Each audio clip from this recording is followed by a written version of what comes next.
রজব মাস আসলেই আল্লাহ রাসূল সাল্লাল্লাহু আলাইহি ওয়াসাল্লাম পড়তেন মুনাজাতের মধ্যে সবসময় আল্লাহুম্মা বারিক লানা ফি রজব ওয়া শাবান ওয়া বাল্লিগনা রমাদান। আল্লাহুম্মা বারিক লানা ফি রজব ওয়া শাবান। হে আল্লাহ, রজব এবং শাবান 2 মাসের বরকত কল্যাণ আমাদেরকে আপনি দান করুন এবং আমাদেরকে রমজান পর্যন্ত হায়াতকে দারাজ করে দেন। সুবহানাল্লাহ, কত সুন্দর দোয়া। এই দোয়াটা পড়তে হবে, উদ্দেশ্য থাকবে পবিত্র রমজান মাস আসতেছে, আল্লাহ পাক যেন রমজান মাসের প্রস্তুতি গ্রহণ করার তৌফিক আল্লাহ পাক আমাদেরকে দান করেন। সামনে একটি মাস শাবান মাস, আর এই কাজগুলো করতে গেলে আমাদেরকে যদি আমরা মন থেকে না করি, মন থেকে কোনো জিনিস গ্রহণ না করি, তাহলে এটা মন থেকে আসবে না, মুখ দিয়ে শেষ। আর যেটা মন থেকে না আসে, অন্তরস্থল থেকে যেটা আন্তরিকতার সাথে না আসে, সে জিনিসটা স্থায়ী হয় না, সে জিনিসটা আল্লাহ পাকের কাছেও কবুল হয় না। এই জন্য রাসূল পাক সাল্লাল্লাহু আলাইহি ওয়াসাল্লাম বলছেন, আখলিস দীনাকা ইয়াকফিকাল আমালুল কালিল। তোমার দিনকে, ধর্মকে, তোমার মতকে সুদৃঢ় করো, ইখলাসপূর্ণ করো, তাহলে অল্প আমলে নাজাতের জন্য সেটা যথেষ্ট হয়ে যাবে। কারণ যতটুকু আমল করবে ইখলাসের সাথে, আন্তরিকতার সাথে, সবগুলো ইবাদত বন্দেগী আল্লাহ পাকের কাছে অনেক অনেক গুণ বৃদ্ধি পেয়ে আল্লাহ পাকের কাছে কবুল হয়ে যায়। তো সেই জন্য ইখলাসের গুরুত্ব অনেক বেশি। এমনিভাবে রাসূল পাক সাল্লাল্লাহু আলাইহি ওয়াসাল্লাম হাদিস শরীফে, অনেক হাদিস শরীফ রয়েছে, আল্লাহ রাসূল বলছেন যে তোমরা ইবাদত বন্দেগী লোক দেখানো করবে না, রিয়া হয়ে যায়, অহংকার চলে আসবে, লোক দেখানো হয়ে গেলে সেটা আল্লাহ পাকের কাছে কবুল হয় না। আর রাসূল পাক সাল্লাল্লাহু আলাইহি ওয়াসাল্লাম এই যে কথাগুলো বলছেন, সাথে সাথে কোরআনে পাকেও আয়াত রয়েছে। আল্লাহ পাক বলছেন, ওয়ামা উমিরু ইল্লা লিয়াবুদুল্লাহা মুখলিসিনা লাহুদ্দিন। আর আল্লাহ পাক বান্দাদেরকে শুধুমাত্র ইখলাসপূর্ণ ইবাদত এবং আনুগত্য করার নির্দেশ প্রদান করেছেন। মুখলিসিনা লাহুদ্দিন, একেবারে মুখলেস, ইখলাস, একাগ্রতা, আন্তরিকতা, আনুগত্যতা এবং পরিপূর্ণ আত্মসমর্পণ হয়ে ইবাদত বন্দেগী করা। এই ইখলাস যদি আমাদের না থাকে, মন থেকে কোনো জিনিস যদি আমরা না করি, তাহলে সেটা আল্লাহ পাকের কাছে গিয়ে কবুল হয় না। আর যেটা যে সওয়াব নির্ধারণ করে রাখছেন আল্লাহ পাক, ইখলাসপূর্ণ না হওয়ার কারণে সেই সওয়াবটাও আমাদের নেক আমল, আমাদের আমল নামায় যোগ হয় না। সেজন্য সবগুলা বিষয় ইবাদত বন্দেগীর, দান, সদকাত, নফল ইবাদত, সবগুলো জিনিস যেন আমাদের ইখলাসপূর্ণ হয়, একাগ্রতার সাথে, আন্তরিকতার সাথে, শুধুমাত্র আল্লাহ পাকের জন্যই হয়। মূল ইখলাসের বিষয়টা, সকল ইবাদত হবে কার জন্য? একমাত্র আল্লাহ পাকের জন্য। যেন অন্য আয়াতে আল্লাহ পাক রাসূল পাক সাল্লাল্লাহু আলাইহি ওয়াসাল্লামকে বলে দিয়েছেন, কুল ইন্না সলাতি ওয়া নুসুকি ওয়া মাহইয়ায়া ওয়া মামাতি লিল্লাহি রাব্বিল আলামিন। হে রাসূল সাল্লাল্লাহু আলাইহি ওয়াসাল্লাম, আপনি বলে দেন, ইন্না সলাতি, আমার নামাজ, আমার ইবাদত বন্দেগী, ওয়া নুসুকি, আমার কোরবানি, ত্যাগ, তিতিক্ষা, যত কিছু রয়েছে, কোরবান যার কিছু রয়েছে, আর ও মাহইয়ায়া ও মামাতি, আর আমার জীবন আর আমার মরণ, 4টা জিনিস। এক, আমার সকল ইবাদত, নামাজ, আমাদের কোরবানি, ত্যাগ, তিতিক্ষা, আমাদের জীবন, আমাদের মরণ, যা কিছু রয়েছে, লিল্লাহি রাব্বিল আলামিন, যত কিছু রয়েছে সব কিছু মহান আল্লাহ পাকের সন্তুষ্টির জন্যই নিবেদিত। মহান রব্বুল আলামিন, যতগুলো জগৎ রয়েছে, সকল জগতের প্রতিপালক একমাত্র আল্লাহ পাকের জন্যেই আমাদের সব কিছু। হে রাসূল, আপনি এই কথাটা বলে দেন, তাহলে আমাদেরই যত কিছু ইবাদত করতে হবে, নামাজ করতে হবে, রোজা রাখতে হবে, আমাদের সব কিছুর পরে, ইবাদত বন্দেগীর পরে আমাদের জীবনটা, সাথে সাথে আমরা যে আমাদের মৃত্যু হবে, মৃত্যুটা সব কিছু যেন আমাদের আল্লাহ পাকের জন্য হয়। এটাই হলো ইখলাস, এটাই ইখলাস, সব কিছু আল্লাহর জন্য।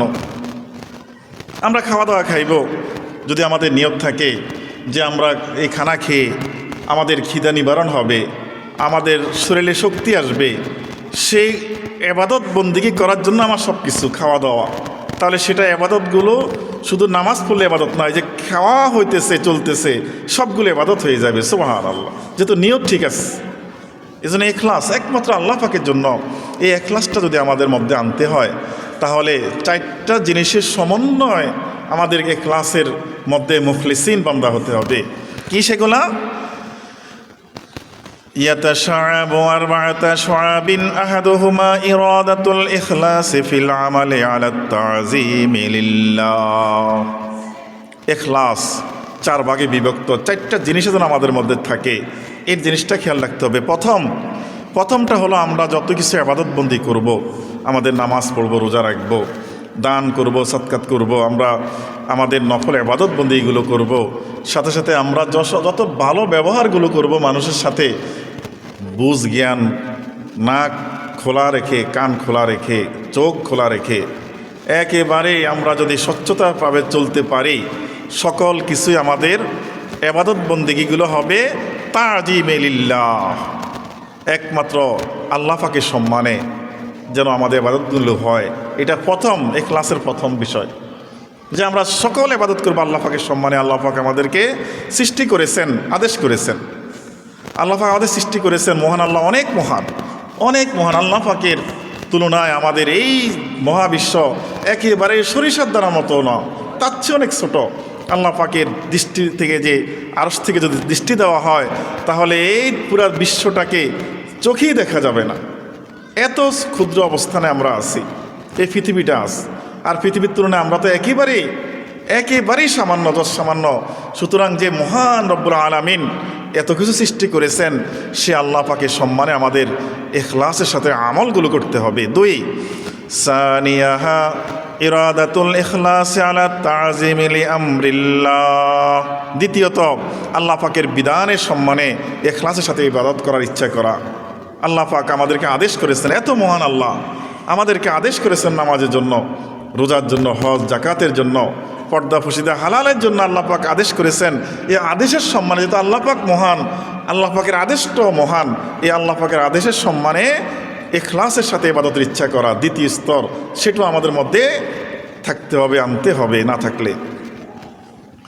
ওয়াসালিসুহা ইরাদাতুল ইখলাস লিতলাবিল আজরি ওয়াস সাওয়াব। তৃতীয় স্তর সেটা হলো যে আল্লাহ পাক আমাদেরকে আল্লাহ পাকের এই ইবাদত বন্দেগীর দ্বারা আমাদের পুরস্কৃত করবেন, সওয়াব দিবেন, শান্তি দিবেন আমাদেরকে পরকালীন জীবনে। এই মনের মধ্যে আশা গেঁথে ইখলাসের ইচ্ছা করতে হবে আমাদের। তৃতীয় স্তর, এই 3টা আমাদের সাথে আনতে হবে। 3টা। চতুর্থ নাম্বার হলো রাবিউহা ইরাদাতুল ইখলাস ফি তাসফিয়াতিল আমালি আনিস সাওয়াইবি আন ইউরা ফিহি গায়রু যালিক। আর 3 নম্বর হলো যে স্বচ্ছতা সৃষ্টি করা ইবাদতের মধ্যে, আল্লাহ ছাড়া কারো ইবাদত না করে শুধুমাত্র আল্লাহর জন্য, অন্য কাউকে খুশি করার জন্য নয়। আমরা নামাজ আদায় করতে আসবো আল্লাহর জন্য। আর যদি বলি সমাজের মানুষ আমাকে কি বলবে, বাপ যদি বলে ছেলে আমাকে কি বলবে, ছেলে যদি বলে বাপ আমাকে বকা দিবে, সেজন্য আমি নামাজে যাই না, সেটা নয়। নামাজে আসতে হবে, আল্লাহ পাক আদেশ করেছেন, ফরজ করেছেন, আল্লাহ পাকের হুকুম পালন করার জন্য নামাজে আসতে হবে। আর নামাজে আসলে লোক দেখানো নামাজ পড়লে হবে না, অন্য কোনো কিছুর উদ্দেশ্যে নামাজ আদায় করা যাবে না, শুধুমাত্র আল্লাহ পাকের জন্য, গায়রুল্লাহর কোনো উদ্দেশ্য করা যাবে না। এই 4টা জিনিস ইবাদতের মধ্যে থাকলে 1 নম্বরে হলো আল্লাহর সম্মান, 2 নম্বরে হলো যে আল্লাহ পাকের আদেশের সম্মান, 3 নম্বর হলো যে সওয়াব পুরস্কার পাওয়ার আশা, আর 3 নম্বর হলো যে আন্তরিকতার সাথে, স্বচ্ছতার সাথে গায়রুল্লাহ ব্যতীত ইবাদত বন্দেগী করা। এই 4টা সমন্বিত গুণ যার মধ্যে থাকবে তার মধ্যে ইখলাসের পরিপূর্ণতা আসবে। আর যার মধ্যে ইখলাসের পরিপূর্ণতা আসবে তাদেরকেই আল্লাহ বলছেন মুখলিসিন। আল্লাহ পাকের কোরআনের ভাষায় আল্লাহ পাক বলছেন তাদেরকে মুখলিসিন। আর এই মুখলিসিন বান্দার জন্য আল্লাহ পাক অনেক অনেক পুরস্কার দিয়ে রেখেছেন। রাসূল পাক সাল্লাল্লাহু আলাইহি ওয়াসাল্লাম হাদিস শরীফে রয়েছে, وعن أبي هريرة رضي الله تعالى عنه قال قال رسول الله صلى الله عليه وسلم إن الله لا ينظر إلى صوركم ولا إلى أموالكم ولكن ينظر إلى قلوبكم وأعمالكم মুসলিম শরীফ থেকে হাদিস। আবু হুরায়রা রাদিয়াল্লাহু তাআলা আনহু বর্ণনা করেন, রাসূল পাক সাল্লাল্লাহু আলাইহি ওয়াসাল্লাম ইরশাদ করেছেন, নিশ্চয় আল্লাহ তাআলা লা ইয়ানজুরু ইলা সুওয়ারিকুম ওয়ালা ইলা আমওয়ালিকুম, আল্লাহ পাক তোমরা কে কীরকম, তোমাদের চেহারা কত সুন্দর, শরীর কত ভালো, না আল্লাহ পাক এটার দিকে তাকান নাই। আবার তোমার কি সম্পদ রয়েছে, কতগুলো সম্পদের মালিক তুমি, সেটার দিকেও আল্লাহ পাক তাকান নাই। একটা বান্দাকে মূল্যায়ন করার জন্য বান্দাটা দেখতে কীরকম দেখা যায়, সে কি সুন্দর কিনা, সে তার স্বাস্থ্য ভালো আছে কিনা, দেহ সুন্দর কিনা, পোশাক সুন্দর কিনা, আর তার কি পরিমাণ সম্পদ রয়েছে, এইটার দিকেও আল্লাহ পাক কখনোই তাকান না। কি তাকান? আল্লাহ রাসূল বলেন, ওয়ালাকিন ইয়ানজুরু ইলা কুলুবিকুম ওয়া আ'মালিকুম, একমাত্র আল্লাহ পাক কুলুবিকুম, তোমাদের অন্তরের দিকে তাকান, তোমাদের ইবাদতটা আল্লাহ পাকের জন্য হয়েছে কিনা, মুখলিস ইখলাসপূর্ণ হয়েছে কিনা, যে তুমি অন্তর থেকে আল্লাহ পাকের ইবাদত বন্দি করতেছে কিনা, আর তুমি তোমার অন্তরটা কি আল্লাহ পাকের দিকে ঝুঁকে আছে কিনা, আর আমালিকুম, আর তোমার ইবাদত বন্দিগুলো আল্লাহ পাকের জন্য হয়েছে কিনা, বা কী পরিমাণ ইবাদত রয়েছে, সেটার প্রতি আল্লাহ পাক মূল্যায়ন করে থাকেন। সুতরাং আমাদেরকে খেয়াল রাখতে হবে, আমরা যখন কোনো ইবাদত করি, নামাজ করি, এটা যেন অন্তরের মধ্যে আমরা অন্য কিছু লালিত না করি।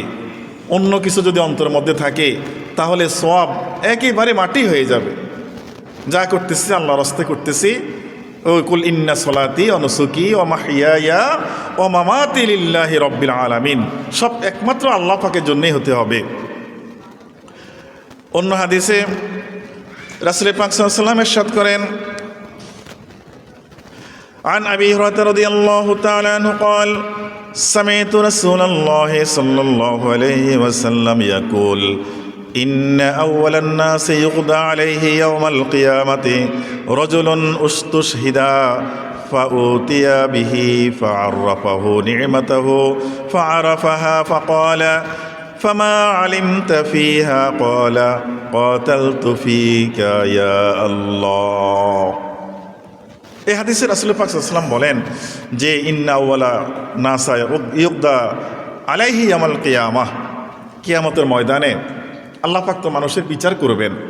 হাসরের ময়দান আমাদেরকে কবর থেকে উঠাবেন, সবাইকে উঠিয়ে সবাইকে সেখানে অপেক্ষমান থাকতে হবে।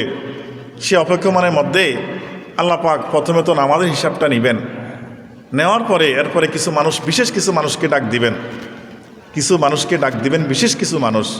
এর মধ্যে প্রথম ডাকবেন একজন শহীদকে, যে শহীদকে যে ভিতরে ঈমান ছিল, আল্লাহ পাকের জন্য যুদ্ধের ময়দানটা জান কোরবান করে দিয়েছে, শত্রুর হাতে সে যে কতল হয়ে গেছে, হত্যা হয়ে গেছে, এরকম একজন শহীদকে ডাক দিবেন, শহীদ তুমি আসো।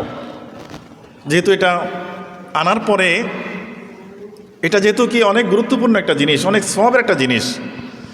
ইউকদা আলাইহি ইয়াউমাল কিয়ামা রাজুলুন উস্তুশহিদা ফাউতিয়া বিহি ফারাফাহু নি'মাতাহু ফারাফাহা। এ শহীদকে আনবেন আল্লাহ পাক, এনে তাকে, এই শহীদের মর্যাদা কি, শহীদ হলে তার জীবনে গুনাহ মাফ হয়ে যায়। প্রথম এক ফোঁটা জমিনের মধ্যে রক্ত নামার আগেই আল্লাহ পাক তার কি জীবনে গুনাহগুলো ক্ষমা করে দিয়ে থাকেন। যেরকম কোরবানির সময় পশু জবাই করলে প্রথম ফোঁটা রক্ত জমিনে পড়ার সাথে সাথে যারা কোরবানি দিয়েছে তার গুনাহগুলো আল্লাহ কী করেন, ক্ষমা করে দেন। শহীদ একই অবস্থা, তার এই খুন হওয়ার, এই খুনটা, রক্তটা জমিনে পড়ার আগে তাকে ক্ষমা করে দেন। কিয়ামতের ময়দানে তাকে অনেক, সবার উপরে তাকে সম্মান প্রদান করবেন। জান্নাতের মধ্যে হলুদ পাখি করে তাদেরকে ঘুরতে দিবেন। তাদেরকে বলা হবে তোমরা কেন এরকম কিচিরমিচির করছো? শহীদরা বলবে আল্লাহ, শহীদ হইতে যে এত মজা, সেজন্য মন চায় আবার আমাদেরকে দুনিয়াতে পাঠান, আমরা আবার শহীদ হয়ে আপনার কাছে আসি। এরকম অবস্থা তাদের সুনাম, এই সব কিছু তাদেরকে বলা হবে যে শহীদের এত মর্যাদা, এত মর্যাদা। বলার পরে আল্লাহ পাক এই শহীদদেরকে জিজ্ঞাসা করবেন, যে শহীদকে জিজ্ঞাসা করবেন ফাকালা ফামা আলিমতা ফিহা, তাই এবার তাদেরকে প্রশ্ন করা হবে যে নিয়ামতগুলো কাজ সম্পন্ন করেছ? ওই ব্যক্তি উত্তরে বলবে যে তুমি যে এই যে শহীদ হয়েছ, তুমি এই শহীদটা হয়েছ মানে কি উদ্দেশ্যে হয়েছ? সে তো সুন্দর মতো বলবে কতাল তুফিকা ইয়া আল্লাহ, আল্লাহ একমাত্র আপনাকে সন্তুষ্টের জন্য, আপনার দিনকে প্রতিষ্ঠা করার জন্য আমি যুদ্ধের ময়দানে গিয়েছি, শত্রুর সাথে কাফের কুফারের সাথে যুদ্ধ করেছি, যুদ্ধ করে যুদ্ধের ময়দানে আমি শহীদ হয়ে গিয়েছি শুধুমাত্র আপনার জন্য। এই কথা বলার পরে আল্লাহ পাক তো সব জানেন।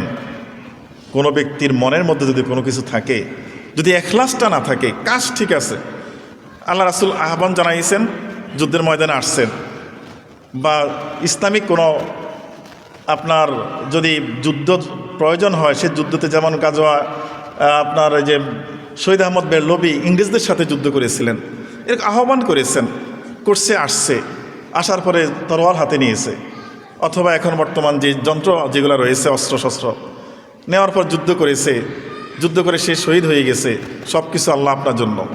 কিন্তু না, যদি কারো অন্তরের মধ্যে যদি থাকে আমি অনেক বড় বীর, সারা জীবন আমাকে বীর হিসাবে মানবে, তারপরে যুদ্ধে না গেলে মানুষ আমাকে খারাপ বলবে, অন্তরে যদি ভালো আল্লাহ পাকের জন্য না থাকে, সে মানুষগুলা সওয়াব তো পাবে না।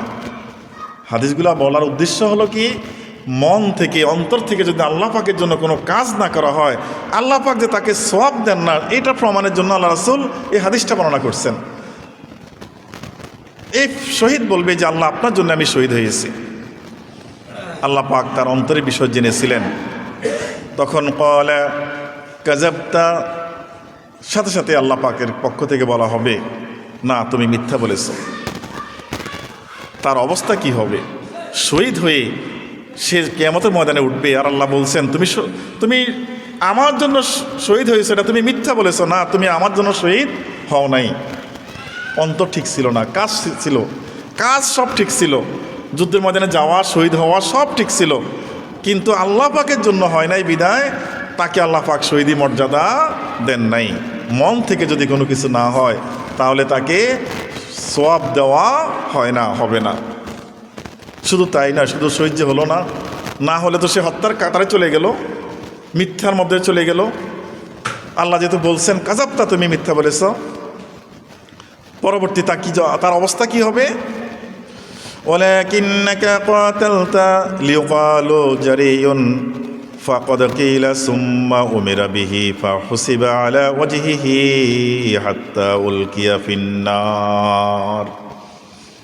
আল্লাহ বলবেন ওয়ালাকিন্নাকা কাতালতা লিয়ুকালা জারিয়ুন, না তুমি যুদ্ধ করেছো এই জন্যে যে তোমাকে মানুষ শহীদ বলবে, তোমাকে মানুষ বীর বলবে, তুমি দুনিয়াতে সম্মান অর্জন করবে, এই নিয়তে তুমি যুদ্ধের ময়দানে গিয়েছিলে, শহীদ এই জন্য হয়েছ, আমার জন্য হওয়া নাই। আর সাথে সাথে আযাবের ফেরেশতাদেরকে আল্লাহ পাক আহ্বান করবেন যে হে আযাবের ফেরেশতারা, তাকে মাটিতে উপর করে ফেলো। নাউজুবিল্লাহ।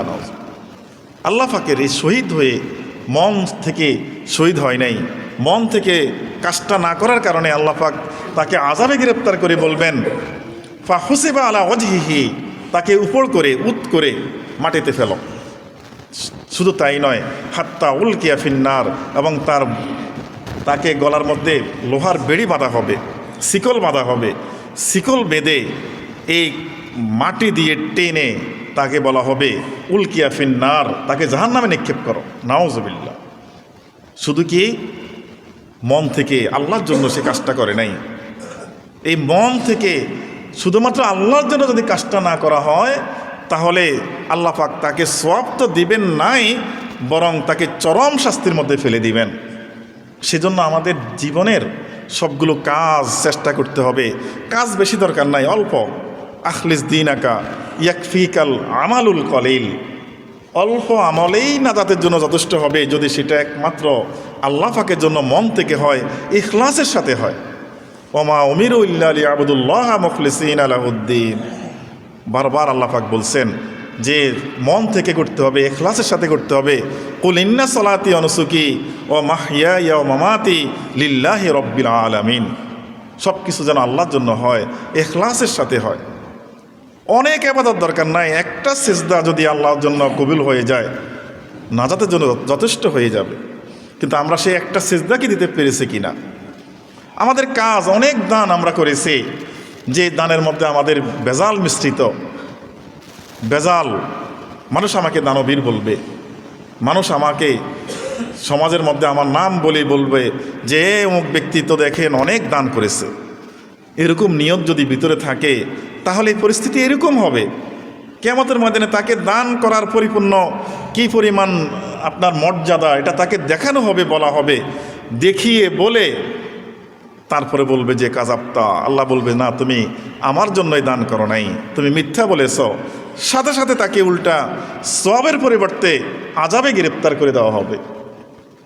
এই জন্য আমাদের চলা, আমাদের কথা, আমাদের আচার আচরণ, ইবাদত বন্দেগী কোনো কিছুর মধ্যে যেন গায়রুল্লাহ, আল্লাহ ব্যতীত অন্য কোনো উদ্দেশ্য সামনে না চলে আসে, অন্য কোনো উদ্দেশ্য যেন না আসে। সব কিছু যেন হয় আল্লাহ পাকের জন্য। জীবনটা যেন আমাদের আল্লাহ পাকের জন্য হয়, মৃত্যুটা যেন আমাদের আল্লাহ পাকের জন্য হয়। ঠিক এমনিভাবে আপনার একজন দানবীর, যিনি অনেক দান করেছে, এরকম একজনকে আনা হবে। ওরাজুলিন ওয়াসাল্লাহ আলাইহি ওয়া আতাহু ফি আসনাফিল আমালি কুল্লিহি ফাউতিয়া বিআরফাহু নি'মাতাহু ফাআরাফাহা ক্বালা ফামা আমিলতা ফিহা ক্বালা মা তারাকতু ফি সাবিলিল্লাহ। দানবীরকে ডাকা হবে, এই তুমি তো অনেক দানবীর, অনেক কিছু দান করেছো দুনিয়ার মধ্যে। জি আল্লাহ। হাত তুলে ফেলবে। কি জন্য দিয়েছ? আল্লাহ আপনার সন্তুষ্টির জন্য। আপনার সন্তুষ্টির জন্য আমি এত কিছু দান করেছি, দান করে আসছি দুনিয়ার মধ্যে। ধন দৌলত বেশিরভাগে তো আপনার জন্য দান করে দিয়ে আসছি। আসার পরে যখন আল্লাহ পাক তো তার মনের খবর জানেন, মনের খবর জানার কারণে এর আগেই ফেরেশতারা তাকে দানের পরিপূর্ণ সওয়াব, কি পরিমাণ নিয়ামত, সব তাকে বলে দেওয়া হবে। তার মনে যেন আঘাতটা ঠিক মতন লাগে যে তুমি দানটা কবুল হলে তুমি এই পরিমাণ সওয়াবের অধিকারী হতে, এত পরিমাণ নেয়ামত তোমাকে কিয়ামতের ময়দানে দেওয়া হতো, সব তাকে জানানো হবে। জানানোর পরে তারপরে যখন বলা হবে কেন করছো এত দান আল্লাহ আপনার জন্য, সাথে সাথে আল্লাহ বলবেন কাযাবতা, তুমি মিথ্যা বলেছ। না, তুমি আমার জন্য দান করো নাই, বরং তুমি দান করেছ দুনিয়ার মধ্যে তোমাকে দানবীর বলবে। ঠিক এমনিভাবে তাকেও ওই যে আযাবে গ্রেপ্তার করা হবে। ফাসুহিবা আলা ওয়াজহিহি সুম্মা উলকিয়া ফিন্নার, তাকেও উপর করে ফেলা হবে শিকল বেঁধে, তাকেও জাহান্নামে নিক্ষেপ করার জন্য আদেশ করা হবে। ছেড়ে দেওয়া হবে না, দান করতে হবে। না করলেও তার বিপদ, আর করতে হবে এমনভাবে যেন আল্লাহ ছাড়া অন্য কোনো উদ্দেশ্যে দান না করা হয়। নামাজ পড়তে হবে ফরজ, নামাজ না পড়লে কি পরিমাণ আযাব, আবার পড়তে হবে আল্লাহ পাকের জন্য। অন্য কোনো উদ্দেশ্যে করলে সওয়াবের পরিবর্তে তাকে আযাবে গ্রেপ্তার করা হবে। সব কিছুই যেন আমাদের আল্লাহর জন্য হয়।